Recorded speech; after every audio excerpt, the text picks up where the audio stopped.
안녕하세요. 저는 민호라고 합니다. 올해 32살, 서울 강남의 한 외국계 회사에서 기술 관리직으로 일하고 있습니다. 월급도 안정적이고 외모도 그럭저럭 괜찮다는 말을 들으며 살아왔습니다.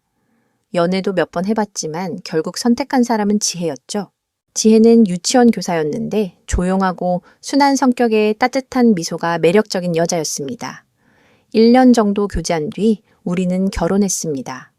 결혼식 날 저는 진심으로 세상 가장 행복한 남자라 생각했어요. 사랑은 쉽지만 평생 같이 사는 건 어렵다 라는 말을 예전엔 믿지 않았는데 결혼 후 얼마 안 돼 그 말이 뼛속 깊이 다가오더군요. 처음엔 모든 게 순조로웠습니다. 지혜는 시부모님께 깍듯했고 집안 살림도 깔끔하게 해냈습니다. 우리 집안에서도 다들 저를 부러워했어요. 그런데 결혼한 지 채 6개월도 안 돼 지혜가 임신을 했습니다. 그 소식을 들은 순간 저는 입에 거품이 날 정도로 기뻤습니다. 그 길로 강남 금은방에 뛰어가 금팔찌 하나를 사서 그녀 손목에 걸어주었죠. 첫 아이, 우리 사랑의 결실, 임신 기간 동안 지혜는 예민해졌습니다. 사소한 일에도 눈물이 나고 짜증을 잘 내곤 했습니다. 예전처럼 서로 끌어안고 달콤하게 속삭이는 일도 거의 없어졌습니다. 저는 호르몬 변화 때문이라 생각하며 꾹 참았습니다. 괜찮아. 출산하면 예전처럼 돌아올 거야. 스스로 다독이며 버텼죠. 아이가 태어났을 때 저는 세상을 다 얻은 것 같았습니다. 하지만 그 순간부터 지혜는 모든 관심을 아기에게만 쏟았습니다. 물론 당연한 일이겠지만 저는 점점 그림자 취급을 받는 듯한 외로움이 몰려왔습니다. 잊을 수 없는 순간이 있습니다. 출산 후 2달쯤 됐을 때였어요. 저는 조심스럽게 뒤에서 지혜를 안아보았습니다. 그런데 그녀는 제 손을 뿌리치며 날카롭게 말했습니다. 하지 마! 나 아직 준비가 안 됐어. 순간 제 얼굴은 창백해졌지만 억지로 고개를 끄덕였습니다. 그래, 괜찮아. 아직 회복이 덜 됐겠지. 그렇게 넘겼습니다. 하지만 2달, 3달, 6달, 8달이 지나도 아무것도 달라지지 않았습니다. 저는 남자이지만 단순히 욕구 때문만은 아니었습니다.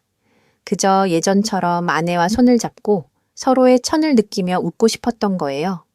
그런데 지혜는 마치 보이지 않는 벽을 세운 듯 저를 멀리했습니다.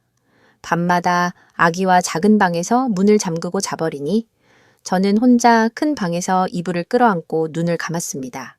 아기 울음소리, 그리고 지혜의 자장가가 벽 너머에서 희미하게 들려왔습니다. 저는 가슴이 먹먹해지며 생각했죠. 혹시 지혜가 나를 더 이상 사랑하지 않는 건가? 아니면 정말 변해버린 걸까? 그 의심은 더 커졌습니다. 지혜는 자주 화장실에 스마트폰을 들고 들어갔습니다. 문득 제가 방에 들어서면 깜짝 놀라며 휴대폰을 재빨리 숨기는 모습도 보았죠. 제가 물으면 뉴스 보고 있었어? 라고 대답했지만 그 눈빛은 분명히 불안에 떨고 있었습니다. 그날 밤 비가 추적추적 내리고 있었습니다. 새벽 1시가 넘었는데도 저는 잠을 이룰 수 없었습니다. 집은 고요했지만 제 마음속은 소용돌이가 치고 있었습니다. 조심스럽게 일어나 지혜와 아기가 있는 방으로 발걸음을 옮겼습니다. 문이 잠겨있지 않아 살짝 열었죠. 그 순간 제 심장이 멎는 듯 했습니다. 아기를 안고 있기는커녕 지혜는 벽을 향해 옆으로 누워 있었고 손에는 휴대폰 불빛이 새어나오고 있었습니다. 그녀는 카톡을 하고 있었습니다. 화면에 선명히 떠오르는 문장들. 나 이제 어떻게 해야 할지 모르겠어. 당신은 내가 다 버리고 오라 하지만 그럼 우리 아기는 어떻게 해? 걱정 마. 내가 둘 다 책임질게. 나는 진심으로 널 사랑해. 순간 제 머릿속은 새하얘졌습니다. 핏줄이 끊어지는 듯 머리가 쑤셔왔고 이가 부딪힐 정도로 악문채 뒤로 물러섰습니다. 그날 저는 감히 다가가 따지지 못했습니다. 단지 조용히 문을 닫고 돌아섰습니다. 심장이 산산조각난 채 저는 거실에 주저앉아 천장을 멍하니 바라봤습니다. 대체 그 남자는 누구지? 언제부터? 이미 나 모르게 더 깊은 관계까지 간 건가? 수천 개의 질문이 제 머릿속을 마구 때려왔습니다. 그날 밤 저는 끝내 잠을 이루지 못했습니다. 눈을 감으면 휴대폰 불빛에 비친 지혜의 표정과 그 낯선 남자의 달콤한 메시지가 머릿속을 파고들었습니다. 가슴속이 뒤틀리며 당장이라도 뛰쳐나가 소리 지르고 싶었지만 그럴 수 없었습니다. 아기의 천진한 얼굴이 자꾸 떠올랐기 때문이죠. 내 아들이 무슨 죄가 있나? 이 생각 하나에 저는 이를 악물고 참고 또 참았습니다.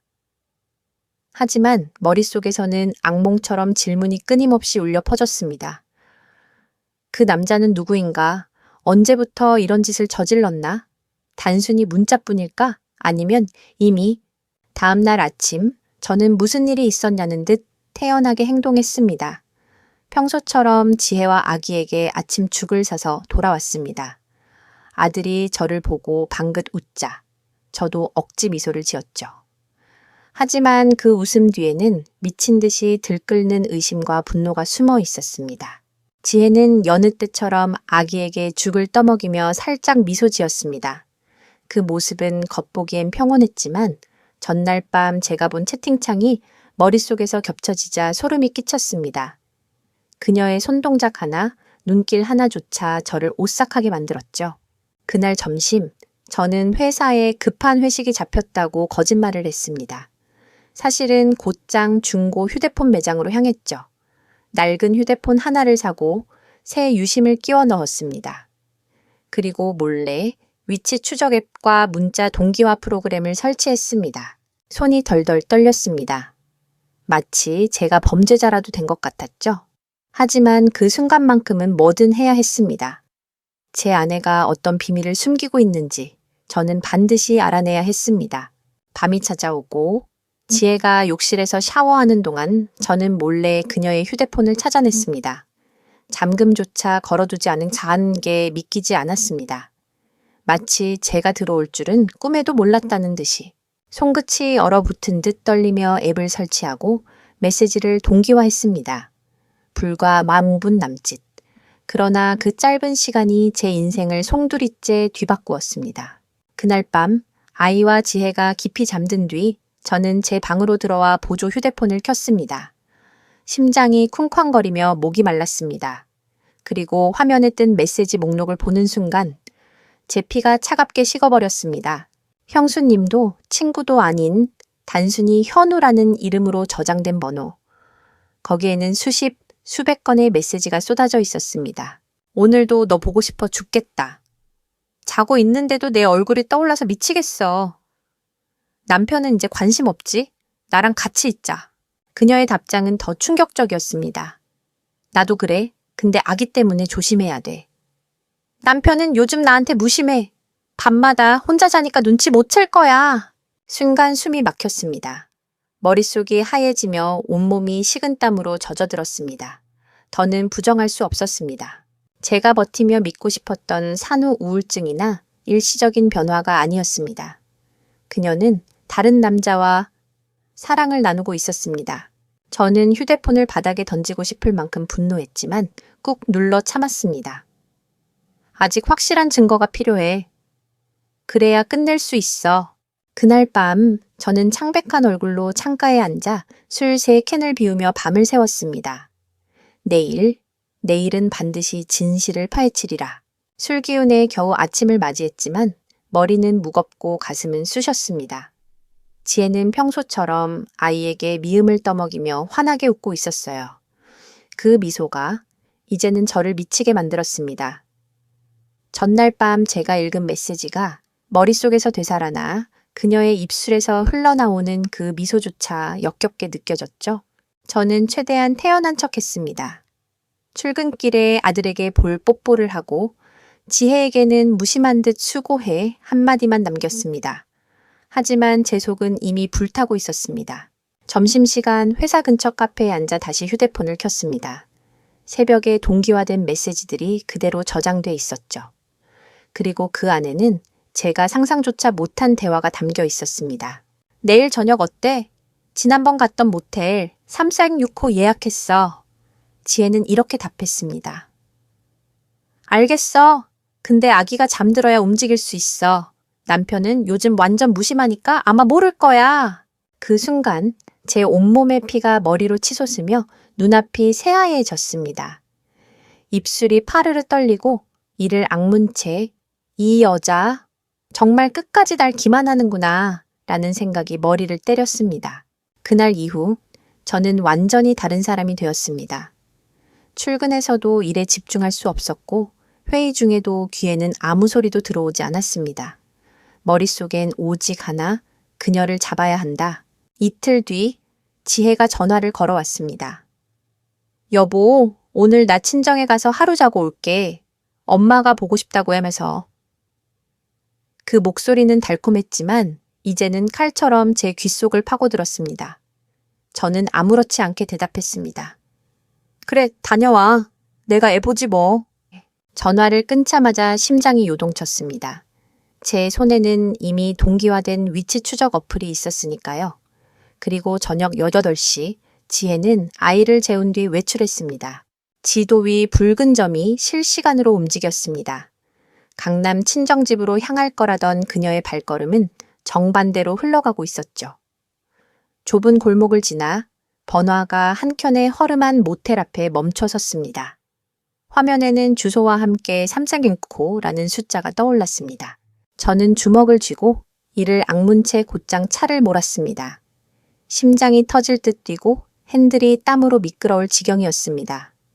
모텔 앞에 도착했을 때 제 호흡은 이미 거칠게 끊어져 있었습니다. 들어가자마자 저는 신분증을 내밀고 3층 객실을 하나 빌렸습니다. 하지만 곧장 들어가지 않았습니다. 복도를 따라 천천히 걸어가다 3세강 6호 앞에 섰습니다. 그 문틈 사이로 새어나오는 희미한 불빛, 그리고 제 귀를 파고드는 낯선 남자의 웃음소리와 지혜의 부드러운 웃음소리가 겹쳐졌습니다. 건배하자. 하하, 역시 너 없인 못 살겠어. 그 소리에 제 심장이 찢겨 나갔습니다. 손이 문고리를 움켜쥐며 덜덜 떨렸습니다. 지금이라도 문을 박차고 들어가야 하나? 하지만 저는 멈췄습니다. 대신 휴대폰을 꺼내 문틈 사이로 카메라를 들이밀었습니다. 녹화 버튼을 누른 제 손가락은 얼음장처럼 차가웠습니다. 차마 들어가지 못한 채 그 순간을 영상으로 남겼습니다. 증거. 이것이야말로 그녀가 결코 발뺌할 수 없는 진실. 그리고 저는 아무 말 없이 복도를 걸어 나왔습니다. 그날 제 발걸음은 세상 가장 무거운 그림자 같았습니다. 집에 돌아와 거실에 앉아 커피를 타 마셨습니다. 벽에 걸린 결혼식 사진 속 지혜는 하얀 드레스를 입고 환하게 웃고 있었죠. 저는 그녀의 허리를 감싸 안고 서 있었습니다. 하지만 지금 그 사진은 저를 비웃는 듯 보였습니다. 나는 지금까지 도대체 뭘 믿고 살아온 거지? 새벽 2시가 넘어 지혜가 집에 들어왔습니다. 저는 이미 불 꺼진 방에 누워 숨소리를 고르게 내며 자는 척을 하고 있었죠. 현관문이 열리고 닫히는 소리, 발끝으로 살금살금 걷는 발소리, 아이 방으로 들어가는 인기척이 전부 제 귀에 또렷이 꽂혔습니다.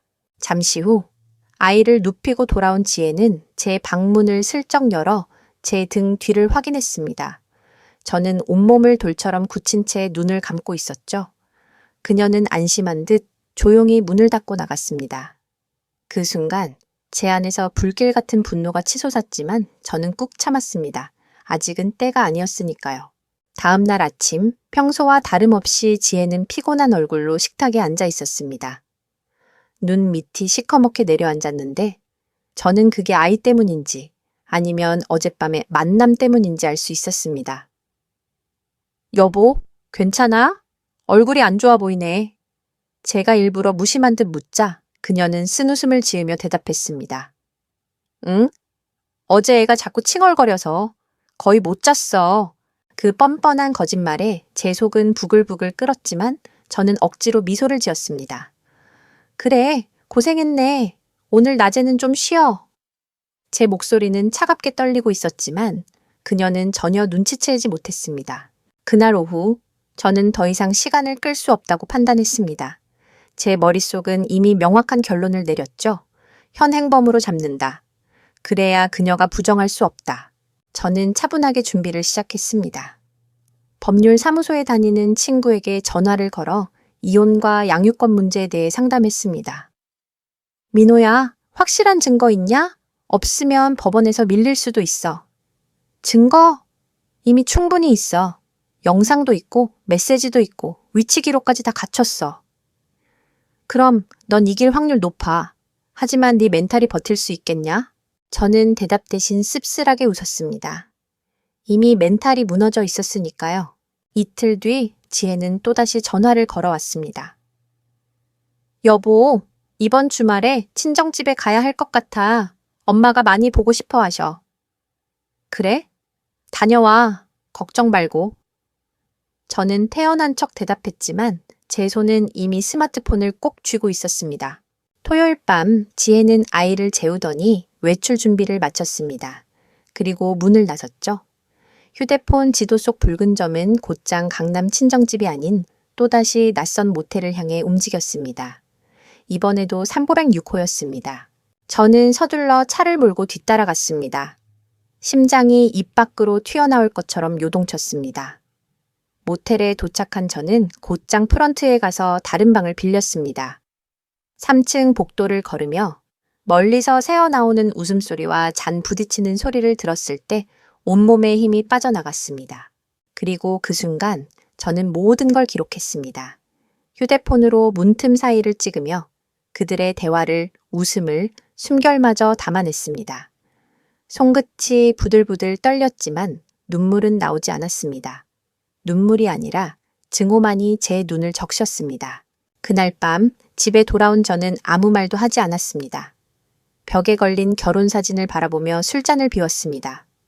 사진 속 웃고 있는 제 모습은 이제 우스꽝스러운 광대처럼 느껴졌습니다. 이제 끝이다. 지혜, 넌 나를 너무 쉽게 본 거야. 저는 마음속으로 그렇게 되뇌며 곧 다가올 폭풍 같은 대면을 준비했습니다. 그날 이후 저는 모든 감정을 꽁꽁 감췄습니다. 아침마다 평소처럼 아이 이유식을 준비하고 지혜에게는 무심한 남편인 척 대했습니다. 하지만 제 가슴 속에서는 번개가 치고 천둥이 울리듯 분노가 끊임없이 휘몰아쳤습니다. 이제 곧 네가 무너지는 모습을 보게 될 거야. 저는 마음속으로 이를 악물었습니다. 며칠 뒤 어머니가 시골에서 서울집에 올라오셨습니다. 손자를 보러 오신 거였죠. 어머니는 아이를 안으며 연신 아이고 우리 복덩이 하시며 웃으셨습니다. 그 모습을 지켜보던 지혜도 마치 아무 일 없다는 듯 미소를 지었습니다. 그 표정이 얼마나 가증스럽던지 제 속은 뒤집히고 있었습니다. 저는 더 이상 미루지 않기로 했습니다. 그날 밤 아이가 잠들자 저는 지혜를 거실로 불렀습니다. 지혜야, 우리 얘기 좀 하자. 갑작스러운 제 목소리에 지혜는 살짝 놀란 눈빛을 보였지만 이내 아무렇지 않다는 듯 자리에 앉았습니다. 저는 차갑게 물었습니다. 너 나한테 숨기는 거 있지? 지혜는 억지로 미소를 지으며 반문했습니다. 갑자기 무슨 말이야? 내가 뭘 숨겼다고 그래? 마지막으로 묻는다. 지금이라도 솔직히 말하면 생각해 보겠다. 제 시선은 칼날 같았고 분위기는 서늘했습니다. 하지만 지혜는 눈을 피하며 떨리는 손으로 티셔츠 끝을 만지작거릴 뿐이었습니다. 그 침묵은 무겁고 숨 막혔습니다. 저는 주머니에서 휴대폰을 꺼내 녹음 파일을 틀었습니다. 모텔방 안에서 들려오던 지혜의 웃음소리와 남자의 목소리가 또렷이 흘러나왔습니다. 오늘 밤은 나랑 있어줘. 너 없인 못 살겠다. 응? 나도 그래. 순간 지혜의 얼굴이 하얗게 질리더니 입술이 파르르 떨렸습니다. 눈이 커다랗게 흔들리며 숨조차 제대로 쉬지 못하는 듯 보였습니다. 당신, 날 따라다닌 거야? 그래. 나는 더 이상 눈 감고 살 수 없으니까. 저는 이를 악물며 대답했습니다. 그제야 지혜의 눈에서 눈물이 왈칵 쏟아졌습니다. 바닥에 무릎을 꿇고 제 바짓가랑이를 붙잡으며 오열했습니다. 미안해. 제발 용서해줘. 나도 왜 이렇게 된 건지 모르겠어. 처음엔 그냥 말만 했는데 빠져나오질 못했어. 그녀의 말은 비수처럼 제 가슴을 찔렀습니다. 저는 손을 떨며 소리쳤습니다. 넌 나를 배신했어. 내가 임신 기간 내내 옆에서 지켜줬고 출산 후에도 널 존중했어. 그런데 넌 그걸 발로 걷어찼어. 지혜는 눈물 범벅이 된 얼굴로 연신 고개를 숙이며 말했습니다. 나도 알아. 내가 잘못했어. 하지만 나도 너무 외로웠어. 출산 후에 당신은 늘 회사 일에 바빴고 나는 혼자 애랑 싸워야 했어. 그때 그 사람이 들어온 거야. 나는 바보처럼 기대버렸어. 저는 더 이상 듣고 있을 수 없었습니다. 눈앞이 핑 도는 것 같았습니다. 저는 지혜의 손을 거칠게 뿌리치며 말했습니다. 그건 변명이야. 네가 진짜 날 사랑했다면, 네가 진짜 엄마였다면 이런 짓은 절대 못해. 지혜는 바닥에 주저앉아 어깨를 들썩이며 오열했습니다. 저는 방으로 들어가 문을 세차게 닫았습니다. 가슴이 찢어지고 머리가 깨져버릴 것 같았습니다. 그날 밤 어머니는 무언가 낌새를 차리셨는지 제 방 앞에 서서 묻지도 못하고 한참을 서 계셨습니다. 문 너머로 느껴지는 그 기척이 제 마음을 더 무겁게 짓눌렀습니다. 이제 정말 끝내야 할 때가 온 건가? 저는 숨을 몰아쉬며 다가올 폭풍 같은 결단을 준비했습니다. 그날 밤 저는 단 한숨도 잘 수 없었습니다. 지혜의 눈물, 떨리는 목소리, 무릎 꿇은 모습이 계속 눈앞에 아른거렸지만 제 가슴 속 분노는 조금도 식지 않았습니다. 용서? 그건 내 입장이지. 나는 더 이상 속지 않아. 새벽녘, 저는 결국 마음을 굳혔습니다. 증거를 모두 정리하고 법적으로 준비를 시작해야겠다고요. 아침이 되자 저는 평소처럼 무심히 밥을 차렸습니다. 지혜는 눈이 퉁퉁 부은 채 나와 앉았지만 일부러 아무렇지 않은 척 했습니다. 어제 애가 많이 울었나 봐. 얼굴이 왜 그래? 제가 건조하게 묻자 지혜는 억지 미소를 지으며 대답했습니다. 응? 애가 밤새 칭걸거려서. 저는 속으로 피식 웃었습니다. 거짓말이 이제는 습관처럼 자연스럽게 흘러나오는구나. 하지만 더 이상 따질 필요도 없었습니다. 그날 오후 저는 변호사 친구에게 다시 연락했습니다. 형, 이혼 절차랑 양육권 어떻게 준비해야 할까? 친구는 한참을 듣더니 낮은 목소리로 말했습니다. 민호야, 네가 증거를 다 갖고 있다면 승산은 있어. 특히 양육권은 네가 유리할 수 있어. 하지만 한 가지 분명히 해둬. 감정에 휘둘리면 안 돼. 차갑게 법적으로 가야 돼. 저는 고개를 끄덕였습니다. 그 말이 정답이었죠. 이제는 감정이 아니라 이성으로 싸워야 했습니다. 며칠 후 지혜는 갑자기 짐을 꾸리며 말했습니다. 여보, 며칠 친정에 가 있을게. 머리가 너무 복잡해서. 저는 아무렇지 않은 척 대답했습니다. 그래, 다녀와. 필요하면 더 오래 있어도 돼. 하지만 속으로는 그래, 네가 어디로 가든 나는 다 알고 있어. 이번엔 내가 널 잡는다. 라고 되뇌었죠. 그날 밤 그녀가 아이를 재우고 집을 나서자마자 저는 곧바로 휴대폰을 켰습니다. 지도 위 빨간 점이 요동치며 움직였습니다. 예상대로 친정이 아닌 도심 외곽의 한 모텔 앞에 멈췄습니다. 화면 속 주소, 서울 파푸시아로 모텔 3색 6호. 저는 두 주먹을 꽉 쥔 채 그대로 차를 몰아 달렸습니다. 가슴이 찢어지는 듯 뛰었고 손은 땀에 흠뻑 젖어 핸들이 미끄러울 정도였습니다. 모텔에 도착해 프런트에서 신분증을 내밀며 방을 빌린 뒤 곧장 3층으로 올라갔습니다. 3방향 6호 앞이 희미하게 새어나오는 불빛, 그리고 잔을 부딪히는 소리와 함께 들려오는 낮고 익숙한 웃음소리. 그 속에는 제가 더 이상 모르는 지혜가 있었습니다. 저는 숨을 죽이고 문틈 사이로 휴대폰을 들이밀었습니다. 화면 속에 잡힌 그림자들, 들려오는 웃음소리와 속삭임이 제 심장을 갈기갈기 찢어놨습니다. 손끝이 덜덜 떨렸지만 저는 끝까지 영상을 찍었습니다. 그 순간 저는 깨달았습니다. 눈물로 해결될 문제가 아니라는 걸, 이건 반드시 끝을 봐야 한다는 걸요. 집에 돌아왔을 때 저는 아무 말도 하지 않았습니다. 오히려 태연하게 아이 옆에 누워 등을 돌리고 누웠습니다. 하지만 제 눈은 밤새도록 감기지 않았습니다. 지혜야, 네가 부르니 지옥. 이제 곧 네 앞에 펼쳐질 거다. 다음 날 아침, 저는 여느 때처럼 무심하게 출근 준비를 했습니다.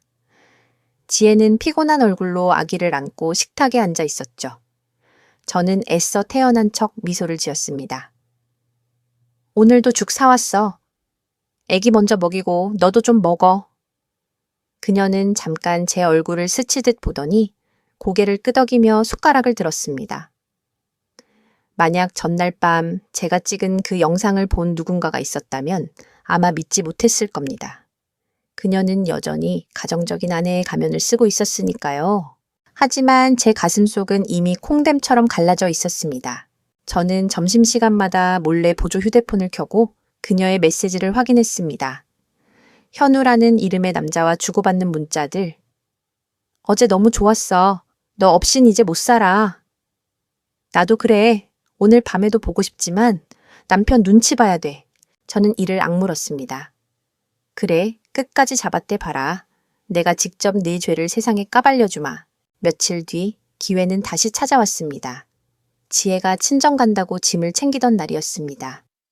어머니가 마침 집에 와 계셔서 아이를 돌보고 있었죠.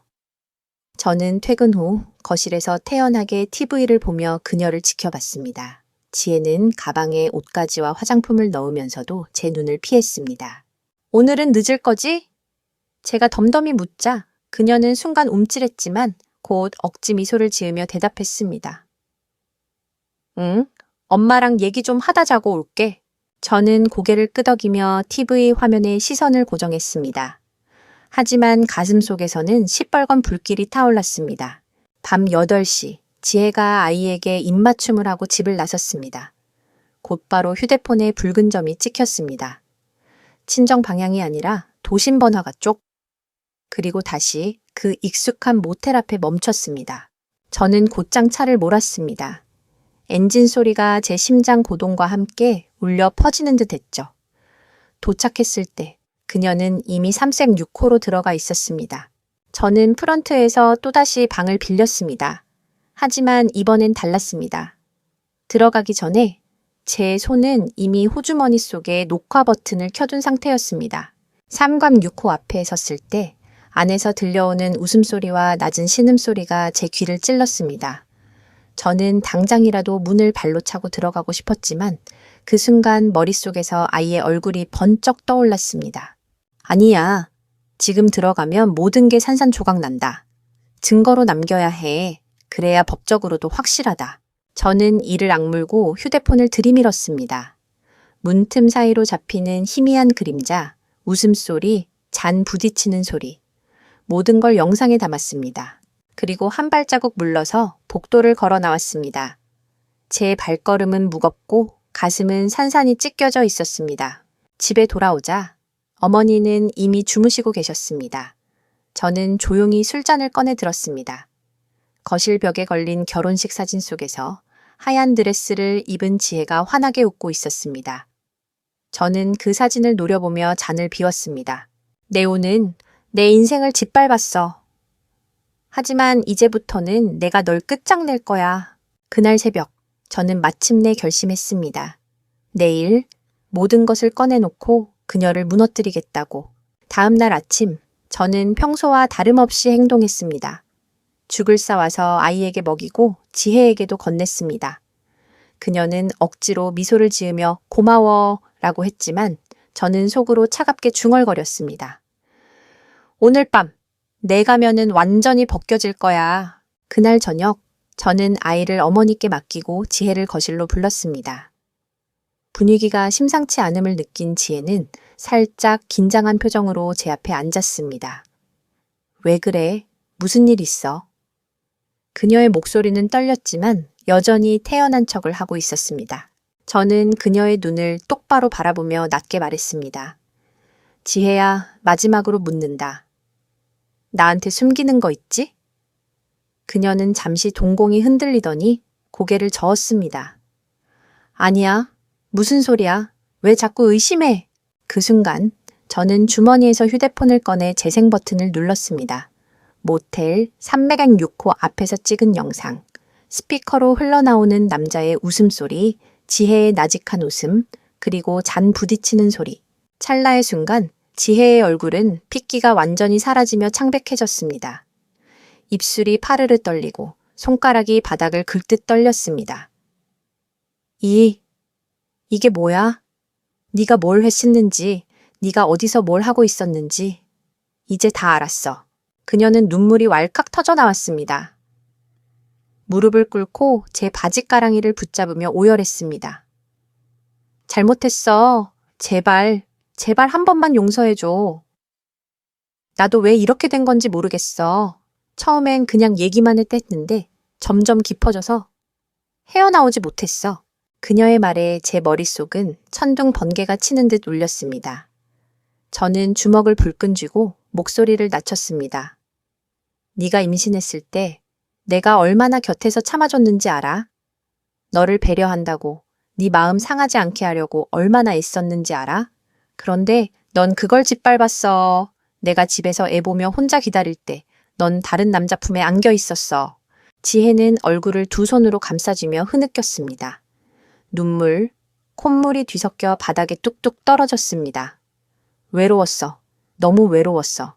출산하고 나서 나는 늘 혼자였어. 당신은 회사에 바빴고 나는 애기랑 씨름하다가 무너졌어. 그 사람이 다가왔을 때 나는 바보처럼 기대버렸어. 정말 미안해. 그녀의 울음소리가 제 귓속을 파고들었지만 제 마음은 단단한 바위처럼 굳어 있었습니다. 그건 변명이야. 아무리 외로워도, 아무리 힘들어도 배신은 선택이야. 넌 선택했어. 다른 남자를. 순간 지혜는 땅에 엎드리며 오열했습니다. 손가락 끝으로 바닥을 긁으며 목이 찢어질 듯 울부짖었습니다. 저는 차갑게 그녀를 내려다보며 속으로 중얼거렸습니다. 끝이다. 더 이상은 없다. 그날 밤 저는 방으로 들어가 문을 걸어 잠갔습니다. 지혜는 거실 바닥에 주저앉은 채 한참을 울다가 끝내 아이 방으로 들어갔습니다. 집안은 무겁게 가라앉았고 제 심장은 얼어붙은 쇳덩이처럼 차갑게 굳어 있었습니다. 내일 변호사에게 모든 걸 맡기자. 더 이상 흔들리지 말자. 밤새 뒤척이다가 아침 해가 떠오를 즈음 저는 이미 결심을 굳혔습니다. 이 결혼은 끝이다. 다시는 흔들리지 않겠다. 아침 식탁에 앉은 지혜의 얼굴은 창백했고 눈은 퉁퉁 부어 있었습니다. 그럼에도 불구하고 그녀는 억지로 미소를 지었습니다. 여보? 어제 일은 그냥 잊어주면 안 될까? 나 다시는 안 그럴게. 저는 냉정하게 웃으며 대답했습니다. 지혜야, 어제 내 눈물은 나를 위한 게 아니었어. 네가 들킨 게 두려워서 흘린 눈물이었지. 그녀의 눈빛이 순간 흔들렸습니다. 하지만 저는 더 이상 말 섞고 싶지 않았습니다. 숟가락을 놓고 자리에서 일어나며 말했습니다. 오늘부턴 변호사랑 상의할 거야. 그리고 가까운 시일 내에 법원에서 보자. 지혜는 입술을 깨물며 아무 말도 못했습니다. 그 순간 아이가 제 옆에서 해맑게 웃으며 옹갈거렸습니다. 그 모습이 제 가슴을 후벼 팠습니다. 이 아이가 무슨 죄가 있나? 그런데도 결국은 상처받을 수밖에 없겠지. 그날 오후 저는 변호사 사무실을 찾아갔습니다. 제 친구이기도 한 변호사는 제가 보여준 영상과 문자 기록, 녹음 파일을 꼼꼼히 확인했습니다. 그리고는 고개를 끄덕이며 말했습니다. 민호야, 이 정도면 충분히 이긴다. 불륜 증거도 확실하고 양육권도 네가 가질 가능성이 높아. 네가 직업도 안정적이고 부모님 도움도 받을 수 있으니까. 좋아. 그럼 바로 준비해줘. 제 목소리는 결연했지만 속은 새까맣게 타들어갔습니다. 며칠 뒤 지혜는 다시 가방을 꾸리더니 말했습니다. 나 며칠 친정에 갈게. 머리 좀 식히고 싶어. 저는 비웃듯 고개를 끄덕였습니다. 그래, 다녀와. 필요한 만큼 있어. 그날 밤 저는 다시 추적 앱을 켰습니다. 붉은 점이 친정으로 향하는 대신 도심 외곽의 모텔 앞에서 멈춰 섰습니다. 그리고 또다시 3색6호. 저는 차를 몰고 곧장 달려갔습니다. 모텔 앞에 도착했을 때 제 심장은 이미 터져나갈 듯 요동쳤습니다. 복도 끝에서 들려오는 웃음소리, 속삭임, 그리고 잔 부딪히는 소리. 그 순간 저는 문고리를 붙잡았다가 손을 떨며 놓았습니다. 대신 휴대폰을 꺼내 다시 한번 그 장면을 녹화했습니다. 이제는 감정으로 부셔버릴 게 아니라 법으로 끝낼 증거가 필요했으니까요. 집으로 돌아와 술잔을 기울이며 저는 결혼식 사진을 똑바로 바라봤습니다. 사진 속의 지혜는 환하게 웃고 있었고 제 눈빛은 자랑스러움으로 가득 차 있었습니다.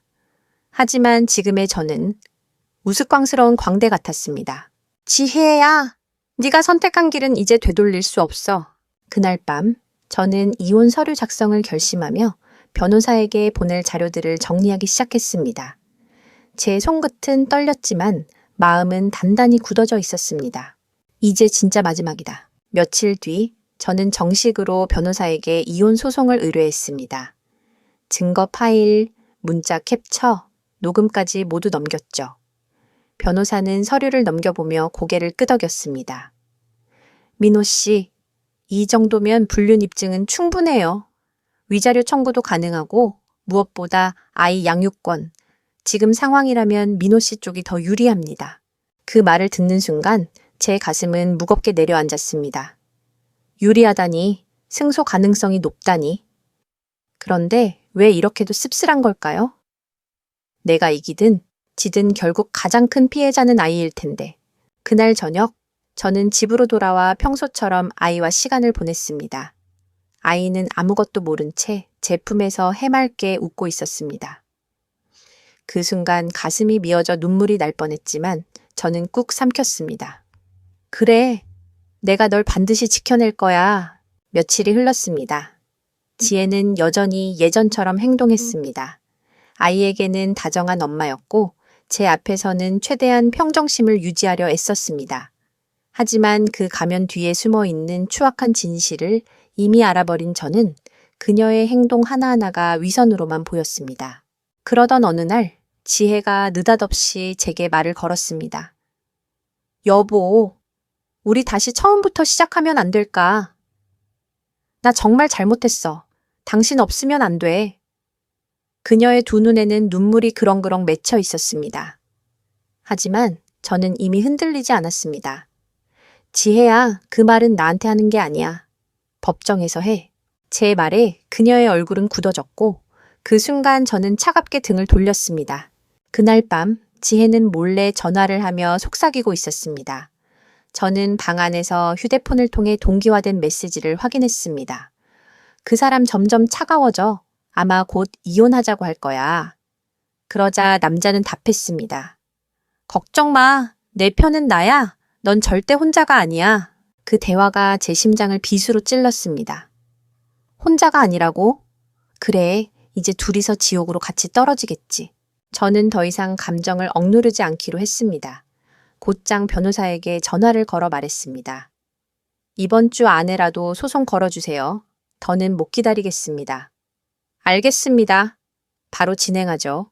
서류 작업이 시작되자 제 마음은 오히려 차분해졌습니다. 폭풍이 오기 전에 고요함 같았죠. 그리고 며칠 뒤 지혜는 마지막까지 저를 기만하려 했습니다. 아이를 안고 집을 나서며 이렇게 말했습니다. 여보, 나 엄마 집에 갔다 올게. 하루 이틀만 있다가 올게. 저는 고개를 끄덕이며 무심히 대답했습니다. 그래, 다녀와. 하지만 제 손은 이미 보조 휴대폰을 꼭 쥐고 있었습니다. 붉은 점은 친정으로 향하지 않았습니다. 다시 도심 외곽의 모텔, 그리고 역시나 삼색 6호. 그날 저는 더 이상 참지 않기로 했습니다. 가슴이 터질 듯 뛰는 가운데 차를 몰아 모텔로 향했습니다.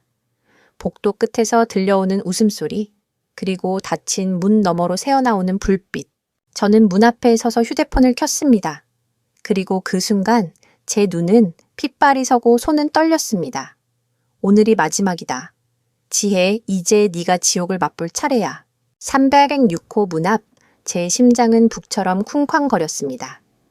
당장이라도 발로 문을 차고 들어가 소리치고 싶었지만 머릿속에서는 아이의 얼굴이 번쩍 떠올랐습니다.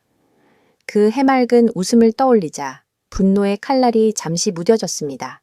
저는 대신 휴대폰을 꺼내 녹화 버튼을 눌렀습니다. 문틈 사이로 비치는 불빛, 들려오는 웃음소리, 잔 부딪히는 소리, 그리고 낮은 신음까지. 그 모든 것이 영상 속에 고스란히 담겼습니다. 손은 덜덜 떨렸지만 저는 끝까지 참아냈습니다. 그리고 돌아섰습니다. 복도를 걸어 나가는 발걸음은 무겁고도 서늘했습니다. 마치 제 영혼이 빠져나가는 듯 온몸이 공허했습니다. 집에 돌아왔을 때는 새벽 2시가 넘었습니다. 불은 꺼져 있었고 거실은 고요했습니다. 저는 조용히 커피를 내려 마시며 벽에 걸린 결혼사진을 노려봤습니다. 사진 속 지혜는 순백의 드레스 차림으로 환하게 웃고 있었고 제 눈빛은 그 어느 때보다 자랑스러워 보였습니다. 그 순간 제 입술에서 비웃음이 새어나왔습니다. 웃기지? 결국 난 이 집의 광대였어. 지혜가 집에 돌아온 건 새벽 3시가 가까워서였습니다. 아이 방에 들어가 아이를 눕히고 아무렇지 않다는 듯 조용히 자신의 방으로 들어갔습니다. 저는 등을 돌린 채 잠든 척했지만 눈은 부릅뜬 채 천장을 노려보고 있었습니다. 그날 새벽 저는 결심했습니다. 내일 반드시 모든 걸 끝내겠다. 아침이 되자 저는 평소처럼 차분히 행동했습니다. 지혜는 다소 피곤한 얼굴로 식탁에 앉아 있었죠. 저는 아무렇지 않게 물었습니다. 어제 늦었네. 친정 잘 다녀왔어? 그녀는 잠시 멈칫하더니 억지 웃음을 지었습니다. 응?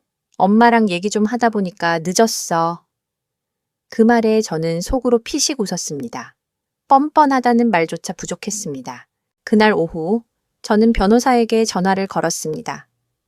내일 아침 바로 서류 접수해 주세요. 증거는 충분하죠? 네, 충분합니다. 걱정 마세요. 모든 게 준비됐습니다.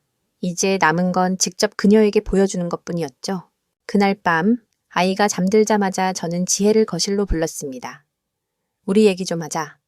그녀는 긴장한 눈빛으로 제 앞에 앉았습니다. 저는 휴대폰을 꺼내 영상 재생 버튼을 눌렀습니다.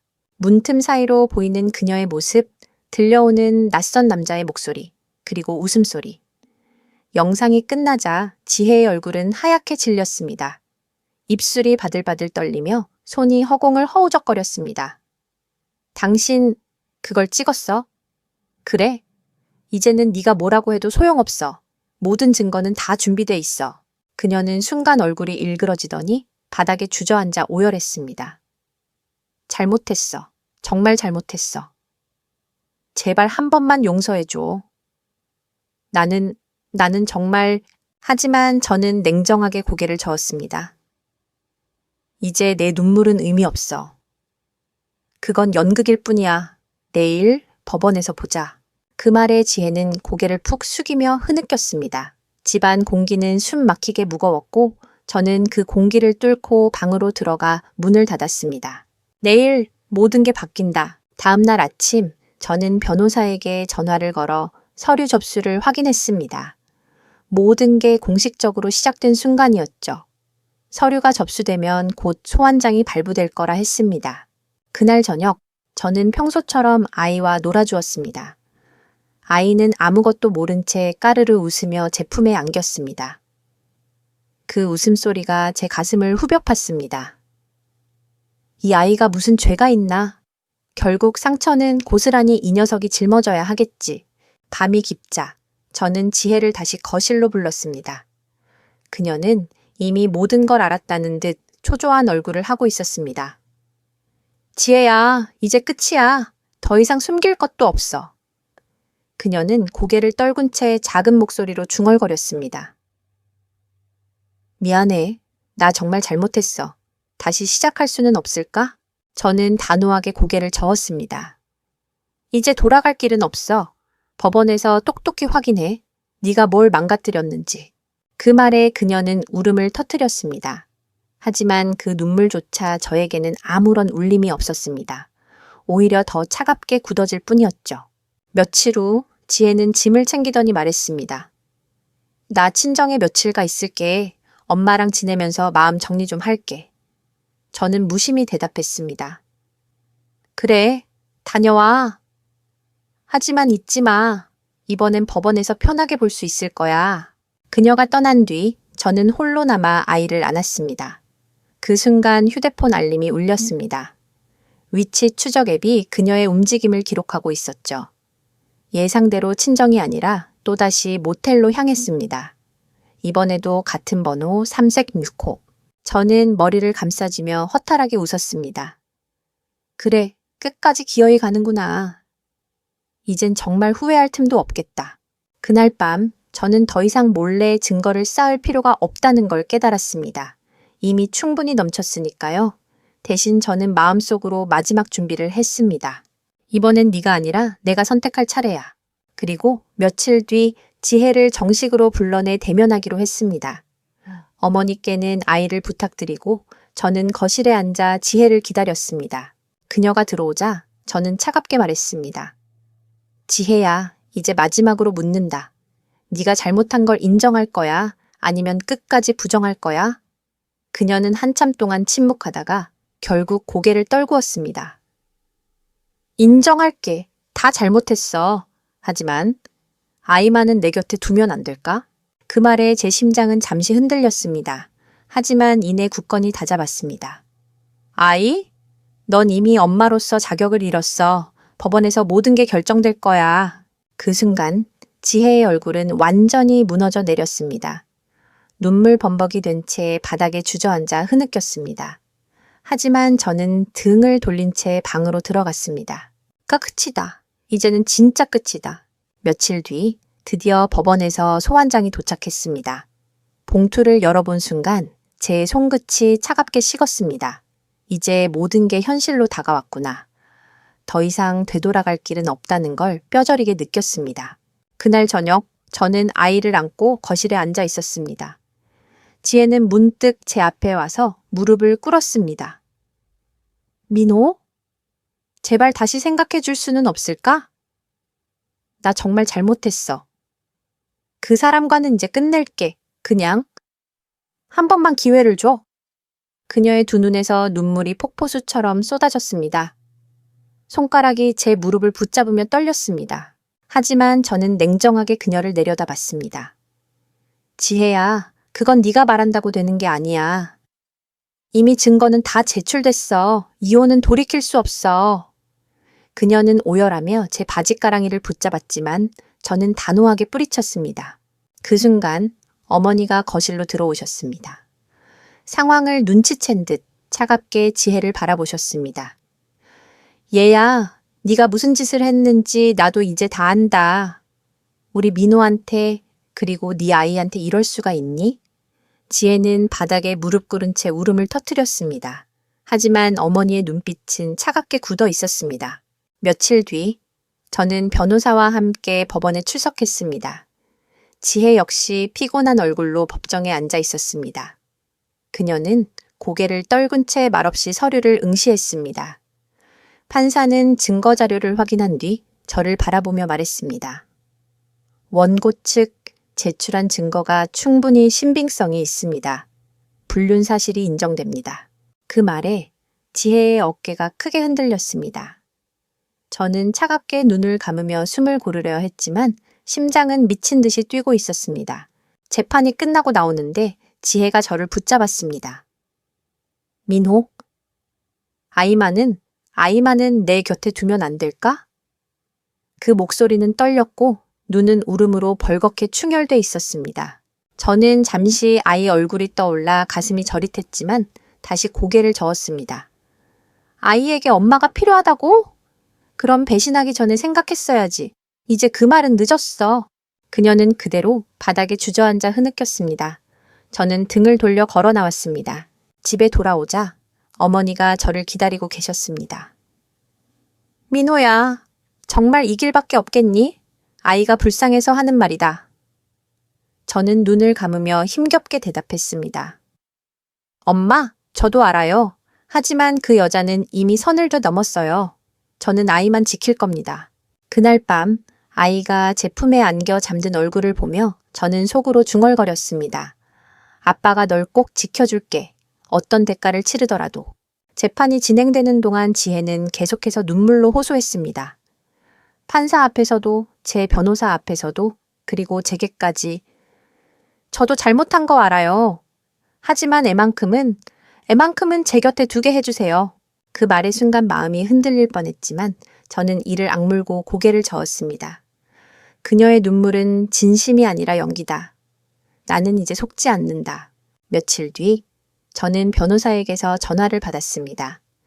민호 씨, 상대 측에서 아이 양육권에 대해 강하게 주장하고 있습니다. 산후 우울증과 외로움 때문에 실수한 것이라는 진단서와 상담 기록을 제출했어요.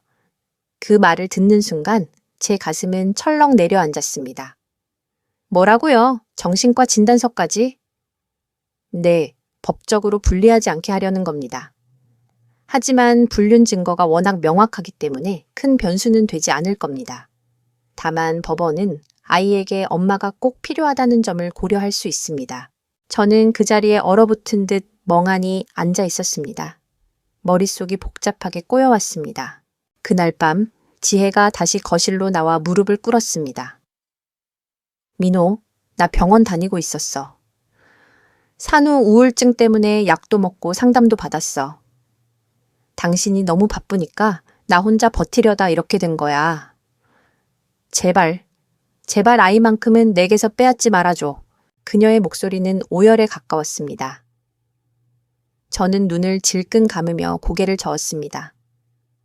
우울증이든 뭐든 그건 네가 책임져야 할 일이야. 네가 선택한 거잖아. 그걸로 배신이 정당화될 수는 없어. 지혜는 손으로 얼굴을 감싸쥐고 울부짖었습니다. 그 모습이 마치 죄책감에 짓눌린 한 인간의 몰락 같았지만 제 마음은 돌처럼 굳어 있었습니다. 며칠 뒤 저는 변호사와 함께 법원에 다시 출석했습니다.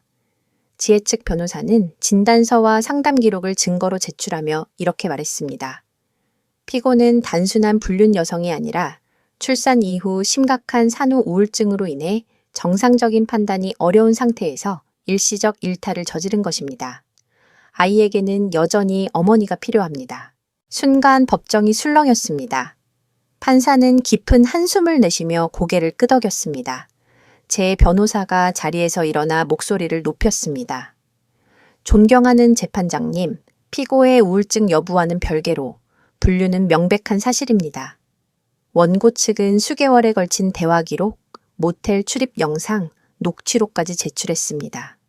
우울증을 핑계로 가정을 파괴한 행위가 용서될 수는 없습니다.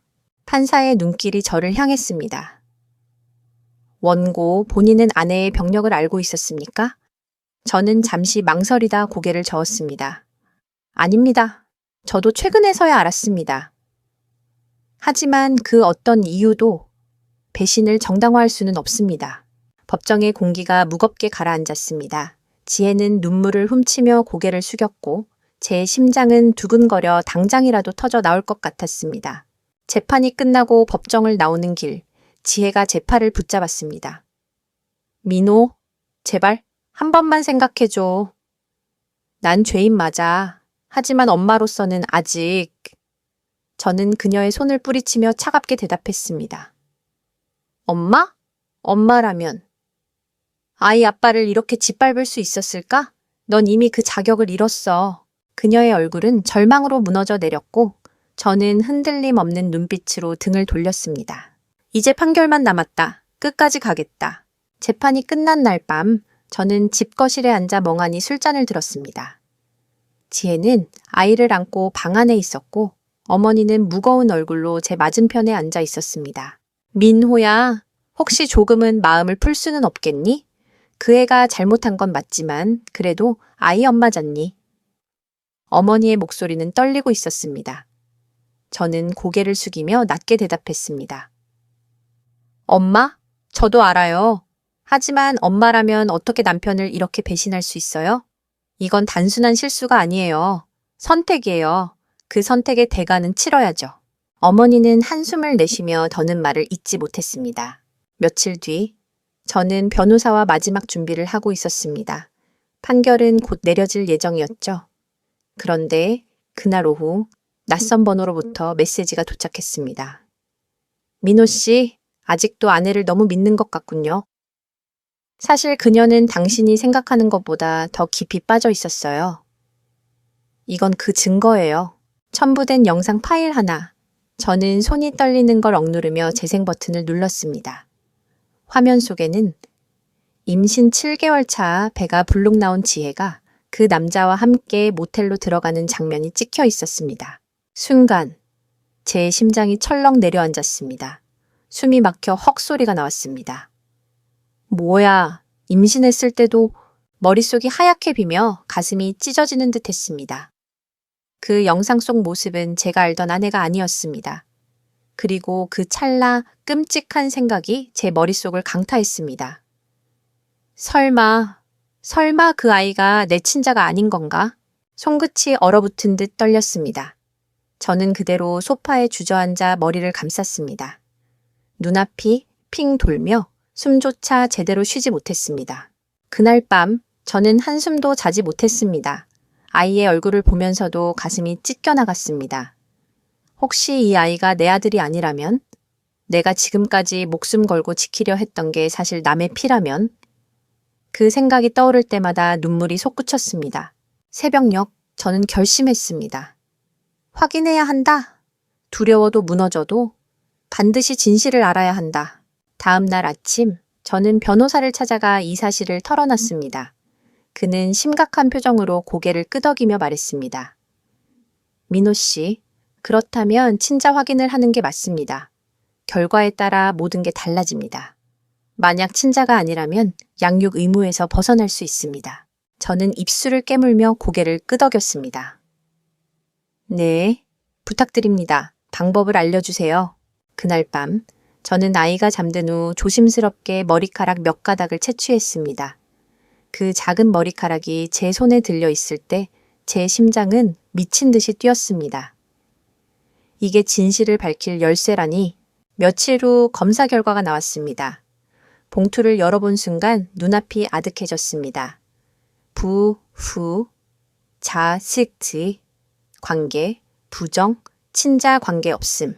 순간 제 눈앞이 새까매지며 손에서 봉투가 떨어졌습니다. 말도 안 돼! 말도 안 돼! 그 종이는 제 삶을 송두리째 짓밟는 사형 선고 같았습니다.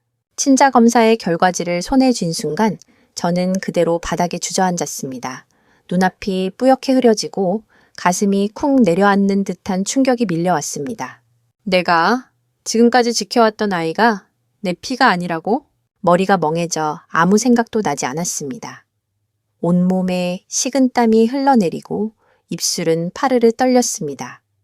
방안은 고요했지만 제 귓게는 귀청을 찢는 듯한 운궁거림이 맴돌았습니다. 잠시 후 아이의 웃음소리가 방 건너편에서 들려왔습니다. 그 순간 가슴이 또다시 갈기갈기 찢겨나갔습니다. 그 웃음이 천진난만할수록 제 심장은 더 깊이 무너져 내렸습니다. 내가 그토록 지키려 했던 게 결국 남의 피였다니. 어머니는 제가 힘없이 바닥에 주저앉아 있는 모습을 보고 다가와 결과지를 집어들었습니다. 그녀의 손이 떨렸고 곧바로 얼굴이 창백해졌습니다. 민호야, 이게 뭐니? 저는 목이 메어 말도 제대로 나오지 않았습니다. 엄마, 그 애가 내 아이가 아니래요. 어머니는 두 손으로 입을 막고 오열했습니다. 세상에 이런 일이 어디 있니? 우리 민호가 무슨 죄가 있다고. 그 울음소리에 제 눈가도 뜨겁게 젖어들었지만 이상하게도 눈물은 나오지 않았습니다. 오히려 모든 게 무너져 텅 비어버린 듯 했습니다. 그날 밤 저는 술을 마셔도 취하지 않았습니다. 소파에 앉아 천장을 노려보다가 갑자기 웃음이 새어나왔습니다. 내가 이렇게까지 바보였구나. 애써 믿고 애써 지켜주고. 결국 피 한 방울 섞이지 않은 아이였네. 하지만 곧바로 가슴을 후벼 파는 또 다른 감정이 몰려왔습니다. 아이가 저를 보고 웃던 순간들, 아플 때 밤새 간호했던 기억, 작게 불러주던 아빠라는 첫 목소리, 그 모든 게 거짓이었나? 아니, 아이는 아무 잘못이 없었다. 잘못은 오직 지혜에게 있었다. 다음 날 저는 지혜를 불러냈습니다. 카페 한 구석. 사람들의 웅성거림 속에서도 제 목소리는 칼날처럼 날카로웠습니다. 지혜, 이거 봐. 제가 결과지를 테이블 위에 올려놓자 그녀의 얼굴이 순간 얼어붙었습니다. 손끝이 파르르 떨리며 결과지를 움켜쥔 그녀는 결국 고개를 숙였습니다. 민호, 나 사실 알고 있었어. 순간 제 안에서 분노가 폭발했습니다. 뭐라고? 네가 알고 있었다고? 그럼 그동안 날 속였다는 거야? 제 목소리는 카페 안을 울렸고 주위 사람들이 놀란 눈빛으로 저희를 바라봤습니다. 지혜는 눈물을 쏟으며 무릎을 꿇었습니다. 미안해. 정말 미안해. 나 임신했을 때 이미 그 사람 아이란 걸 알았어. 근데 차마 말 못했어. 당신이 너무 좋은 사람이었으니까. 내가 말하는 순간 당신은 떠날 거라 생각했어. 그 순간 제 심장은 산산조각 났습니다. 그래서 날 속였다고, 날 기만했다고, 네가 뭘 지키려고 한 건데 결국 네가 살려고 날 바보로 만든 거잖아. 지혜는 바닥에 엎드리며 오열했습니다. 눈물이 바닥에 흥건히 고였습니다. 맞아, 다 내 잘못이야. 근데 제발 아이만은 버리지 마. 그 애는 아무 잘못 없어. 당신이 아빠라고 믿고 있잖아. 저는 주먹을 움켜쥔 채 자리에서 벌떡 일어났습니다. 눈앞이 핏빛으로 물들며 숨이 가빠왔습니다. 이제 끝이다. 지혜, 넌 더 이상 내 아내도 내 아이의 엄마도 아니다. 그 말만 남기고 저는 카페를 나섰습니다. 뒤에서 지혜가 오열하는 소리가 따라왔지만 제 발걸음은 흔들리지 않았습니다. 카페를 박차고 나온 저는 한동안 길게 서서 숨을 몰아쉬었습니다. 온몸이 떨렸고 심장은 미친 듯 뛰었습니다. 사람들의 발걸음 소리가 들렸지만 제 귀에는 아무것도 들어오지 않았습니다. 하늘은 잿빛으로 가라앉아 있었고 마치 제 심장을 조롱하듯 빗방울이 하나둘 떨어지기 시작했습니다. 저는 비를 맞으며 길 한복판에 서 있었습니다. 눈물이었는지 빗물이었는지 모를 것이 뺨을 타고 흘러내렸습니다. 도대체 내가 뭘 잘못했는데 왜 이런 벌을 받아야 해? 집에 돌아오자 어머니가 제 눈빛만 보고도 모든 걸 알아채셨습니다.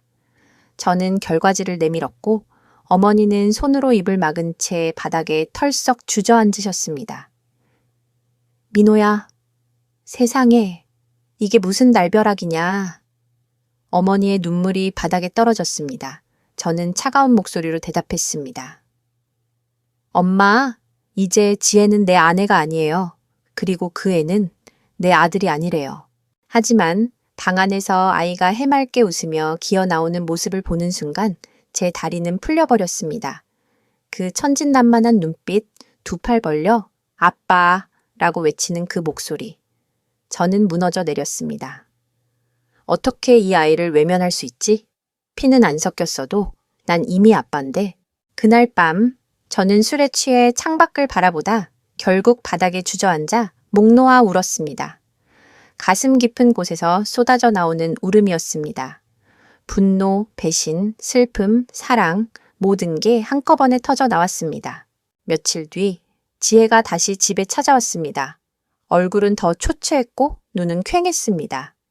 그녀는 아이를 안고 문 앞에 서서 떨리는 목소리로 말했습니다. 민호, 제발 마지막으로 부탁할게. 나를 용서하라는 게 아니야.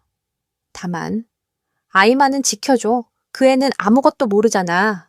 아빠가 당신이라고 믿고 있잖아. 그녀의 눈에는 절망과 간절함이 뒤섞여 있었습니다. 저는 아무 말도 하지 못한 채 아이를 바라봤습니다. 아이는 제 품에 안기자마자 까르르 웃었습니다. 그 웃음이 제 심장을 또다시 찢어놨습니다. 저는 이를 악물며 낮게 말했습니다. 지혜야, 내 말은 맞아. 아이는 죄가 없어. 하지만 난 널 절대 용서하지 않을 거야. 너라는 여자는 내 인생에서 끝이야. 지혜는 고개를 끄덕이며 눈물을 닦았습니다. 알아, 나도 이제 떠날 거야. 하지만 민호, 제발 약속해줘. 아이는 버리지 말아 달라고. 그 말에 제 가슴은 또 한 번 흔들렸습니다. 피가 이어지지 않았는데도 저는 이미 이 아이를 놓을 수 없다는 걸 깨달았습니다. 그래, 아빠로 살아야 하는 건 결국 내 선택이겠지. 그날 밤 저는 홀로 앉아 생각했습니다. 이 아이가 내 피가 아니라는 사실은 나에게 지옥이지만 그 아이에게는 내가 전부일 수도 있다. 차갑게 굳어버린 제 마음속에 작은 불씨 같은 감정이 피어오르기 시작했습니다. 다음 날 저는 변호사 사무실을 찾았습니다. 책상 위에 친자 검사 결과지를 올려놓자 변호사가 무겁게 한숨을 내쉬었습니다. 민호 씨, 이건 상황을 완전히 바꿔버립니다. 친자가 아니라면 법적으로 양육 의무가 사라집니다. 원하신다면 완전히 손을 떼실 수도 있어요. 그 말에 제 심장이 덜컥 내려앉았습니다. 입술이 바들바들 떨리며 겨우 목소리를 짜냈습니다. 하지만 그 아이는 나를 아빠라고 부릅니다. 변호사는 조용히 고개를 끄덕였습니다. 법은 피를 기준으로 하지만 가정은 마음으로 이어지는 겁니다. 결국 결정은 민호 씨가 내려야 합니다. 그날 밤 집에 돌아와 아이를 품에 안았습니다. 아이는 제 목을 꼭 껴안으며 아빠라고 해맑게 웃었습니다. 그 순간 가슴이 무너져 내리면서도 동시에 불길처럼 뜨거운 무언가가 치밀어 올랐습니다. 그래, 넌 내 피가 아니어도 이미 내 아들이다. 며칠 뒤 재판정. 지혜는 눈이 퀭하게 파인 얼굴로 서 있었습니다. 판사가 친자 확인 결과를 언급하자 법정은 술렁였습니다. 지혜는 바닥을 바라보며 흐느꼈습니다. 판사가 제게 물었습니다. 원고, 이 사실을 확인한 이후에도 아이를 양육할 의사가 있습니까? 순간 숨이 막힐 듯 했습니다. 방청석에서 어머니의 눈물이 보였고 변호사의 긴장된 표정이 스쳤습니다. 하지만 결국 저는 단호하게 대답했습니다. 네, 그 아이는 제 아들입니다. 비록 피는 섞이지 않았지만 저는 끝까지 지켜낼 겁니다. 법정이 술렁였고 지혜는 그 자리에 주저앉아 오열했습니다. 민호, 미안해. 정말 미안해. 저는 차갑게 그녀를 바라보며 말했습니다. 네가 뉘우쳐도 네 잘못은 사라지지 않아. 하지만 아이만큼은 내가 끝까지 책임진다. 판사는 제 결정을 받아들였고 지혜의 친권은 제한되었습니다. 아이는 법적으로도 제 양육해에 있게 되었습니다. 재판이 끝난 뒤 법정을 나서는 제 눈에는 눈물이 맺혀 있었습니다. 하지만 이번엔 분노나 절망의 눈물이 아니었습니다. 결심의 눈물, 아버지로서의 눈물이었습니다. 그날 밤 아이를 꼭 안고 속삭였습니다. 아빠가 널 지켜줄 거야. 네가 누구의 피를 가졌든 상관없어. 넌 내 아들이야. 아이의 작은 손이 제 얼굴을 더듬으며 까르르 웃었습니다. 그 웃음이 제 삶을 다시 붙잡아주는 듯했습니다. 그러나 지혜는 그날 이후 완전히 무너져 내렸습니다. 아이를 만나게 해 달라고 눈물로 호소했지만 저는 단호했습니다. 너에겐 엄마로서의 자격조차 없다. 그녀의 울음은 멀어져 갔고 제 곁에는 오직 아이만 남았습니다. 끝은 가까워지고 있다. 하지만 이 끝이 새로운 시작이 될 수도 있겠지. 재판이 끝난 뒤 지혜는 집을 완전히 떠났습니다. 짐을 챙기며 아이에게 마지막으로 얼굴을 들이밀었지만 저는 단호히 막았습니다. 그만해. 넌 이제 엄마가 아니다. 그녀는 두 손으로 얼굴을 가리며 흐느꼈지만 결국 아무 말도 하지 못한 채 문을 나섰습니다. 그 뒷모습은 초라했고 문이 닫히는 순간 집안은 무겁게 가라앉았습니다. 아이와 단둘이 남은 첫날 밤 저는 낯선 공허함에 사로잡혔습니다. 하지만 아이가 제 품에서 잠들며 내뱉은 한마디가 제 심장을 붙잡아 줬습니다. 아빠! 그 목소리에 눈물이 왈칵 쏟아졌습니다. 피가 이어지지 않아도 이미 이 아이는 제 전부였습니다. 며칠 후 어머니와 함께 앉아 이야기를 나눴습니다. 민호야, 너 참 힘든 길을 선택했다. 하지만 네가 아이를 지켜주겠다고 했을 때 난 정말 자랑스러웠다. 저는 고개를 끄덕이며 대답했습니다. 엄마, 저도 알아요. 쉽지 않을 거란 걸. 하지만 이제 이 아이는 제 삶의 이유예요. 절대 버리지 않을 겁니다. 시간은 흘러 조금씩 일상이 자리를 찾아갔습니다. 저는 회사와 집을 오가며 아이를 돌봤고 어머니가 곁에서 큰 힘이 되어주셨습니다. 아이는 여전히 해맑게 웃었고 제 하루의 고단함을 모두 씻어내 주었습니다. 그러던 어느 날 지혜에게서 편지가 도착했습니다. 떨리는 손으로 봉투를 열어보니 삐뚤빼뚤한 글씨로 쓰인 긴 고백이 담겨 있었습니다. 민호, 나는 이제 모든 걸 잃었다. 하지만 단 한 가지, 아이만큼은 행복했으면 좋겠다. 네가 그 아이를 지켜준다면 나는 멀리서라도 감사하며 살겠다. 제발, 아이만큼은 나처럼 불행하게 만들지 말아줘. 편지를 읽는 동안 가슴이 쓰라렸습니다. 배신과 거짓으로 얼룩진 여인이었지만 마지막 남은 모성만큼은 진심 같았습니다. 하지만 저는 편지를 불에 태우며 중얼거렸습니다. 넌 이미 끝났다. 내 삶에서도, 아이의 삶에서도. 그날 밤 저는 아이의 작은 손을 잡고 잠들었습니다. 아이의 따뜻한 천이 제 손끝에 전해졌습니다. 그래, 이 아이가 나의 미래다. 나는 이제 과거에 매이지 않겠다. 그러나 한편으로는 아직 마음속 깊은 곳에서 지워지지 않는 의문이 있었습니다. 만약 언젠가 아이가 진실을 알게 된다면 나는 뭐라고 대답해야 할까? 그 생각이 머릿속을 떠나지 않았습니다. 시간은 흐르고 재판의 모든 절차가 마무리되었습니다. 법적으로도 저는 아이의 양육권을 단독으로 갖게 되었고 지혜는 친권이 제한된 채 멀리 떠났습니다. 처음엔 매일같이 가슴이 무너져 내렸습니다. 그러나 아이와 함께 지내는 시간이 쌓일수록 저는 점점 변해갔습니다. 퇴근 후 아이와 공원에서 놀고 아이가 잠든 후에는 작은 손을 꼭 잡고 잠드는 일상이 제 삶을 다시 붙잡아 주었습니다. 어느 날 아이가 제 얼굴을 보며 해맑게 말했습니다. 아빠, 나 크면 아빠처럼 될 거야. 그 한마디에 눈물이 핑 돌았습니다. 피가 이어지지 않았음에도 아이의 마음속에 저는 온전한 아빠로 자리 잡고 있었습니다. 밤이 되면 여전히 과거가 떠올랐습니다. 지혜의 배신, 친자 검사 결과지, 무너져 내렸던 그 순간들. 하지만 저는 더 이상 그 고통에 무너지지 않았습니다. 그래, 과거는 내게 상처를 줬지만 미래는 아이가 준다. 어머니도 종종 제 손을 꼭 잡으며 말씀하셨습니다. 민호야, 넌 결국 아버지가 된 거다. 피가 아니라 사랑으로. 네가 택한 이 길이 힘들어도 난 네가 자랑스럽다. 그 말에 저는 처음으로 미소를 지을 수 있었습니다. 지혜로부터 가끔 편지가 왔습니다. 행복하게 살아라, 아이만은 지켜달라마는 내용뿐이었지만 저는 답하지 않았습니다. 그녀는 내 과거였고 나는 더 이상 그 과거에 머물지 않기로 했으니까요. 마지막으로 저는 제 일기를 꺼내 이렇게 적었습니다. 나는 아빠다. 피로 이어지지 않아도 사랑으로 이어진 아빠다. 그녀는 나를 배신했지만 아이는 나를 구원했다. 나는 이제 두려움도 후회도 버리고 오직 이 아이와 함께 살아갈 것이다.